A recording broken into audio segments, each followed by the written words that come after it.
Well, hey again, this is JT at RubberCityMotoring.com. Working on the Impala actually. It's back in the garage. I've been driving it quite a bit recently. If you haven't seen like an update, mostly because it's been working, like no issues, nothing to whine about. I did do the video with the air suspension in the back and the winter wheels, and I wanted to show you what I have going here. I developed which we all hate if you know, if it's ever happened to you, you know, an exhaust tick. And I assumed it was, I heard it coming from the passenger side here. So, long story short, I kind of listened. I could hear it coming from somewhere towards the back, we'll say 3 cylinders. And I had fashioned a bracket into the, let's see if we count, one, two, third hole there on the header. Something I just kind of made out of some plate, and then I attached the alternator bar to it. So my first thought was like, okay, that's not doing the job, and I have a gasket leak.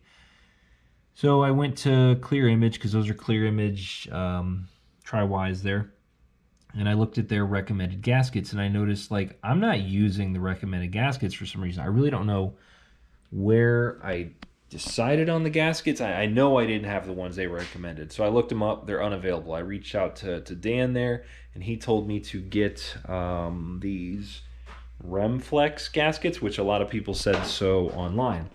So I ordered those, and I was ready to start tearing this off. Took off the alternator, the belt, plug wires, and with these headers, it's such a pain. And started breaking the bolts loose. As I got down to the working my way down the line, I stupidly should have just checked tightness on it, because the last two back there were just loose. That's it. I probably could have tightened them and it would have been fine. But here I am and it's all apart. So basically I'm going to replace it with the Remflex gasket on this side, and we'll just hope that the driver's side over there is fine. But I wanted to show you the difference in these gaskets, and just kind of I don't want to say cautionary tale of, it's what's weird. This whole thing is how you look back, and it's been 4 years since I did the motor roughly. How you would do things sort of differently, and also just you're like, what was I thinking? What was I doing? You just the best thing I knew at the time. So here's what we have going. This is the one I was running, which I don't know why I went with this Felpro here. It's a 1470. I'm sure I saw it somewhere. Somebody told me to run it. And you can see, this is the rear one that was leaking. You can see all the exhaust carbon and stuff. Overall, though, I mean, they didn't have any issues. I was expecting to find it, all blown apart and that sort of thing. I mean, I did kind of take it apart pretty quickly before it got too bad, though. And, I mean, you can see thickness on these are not that thick. So next thing was these Remflex here. Dan did warn me, he Clear Image, he said these don't ship that well, so you might want to pick them up. Well, I looked it up. I don't even know if Summit carried them, but either way, Summit didn't have them in stock. Amazon was where I went. Of course they came. You can see there's like a little, almost like a little bend there. They got bent in the packaging.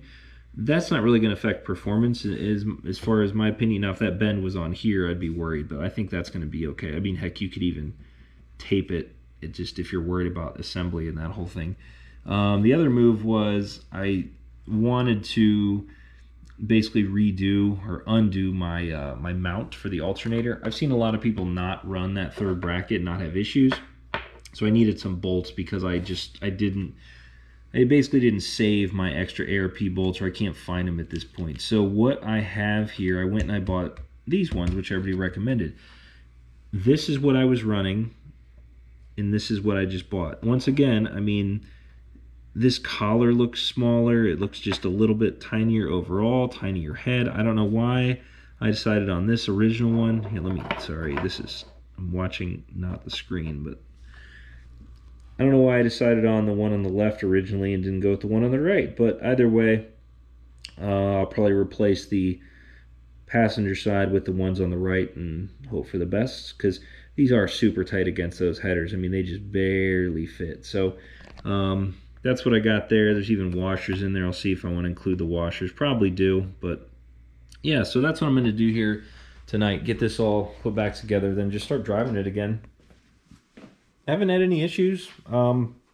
Did do a little tweaking on my throttle body settings for torque head and there's throttle position sensor, that whole deal, voltage there, just making sure everything was working right. But I mean, heck, it's been, man, I'd say since March when I put the winter wheels on, started driving, it's just been tip top, running great. So fingers crossed this is going to run at least to December, and then from there, I mean, I'm going to definitely put these guys back on here very soon, the summer tires, because these things just are super mushy in comparison, but they are nice for the colder temperatures. So but yeah, plugging right along. Today's one of the last days of the Nationals. I know I've been following that online, so looks like it was a good time. So hopefully that comes around here again soon and I can actually go. But more to come on the channel here. If you haven't subscribed, go ahead and do it. Lots to come on the LT1 here.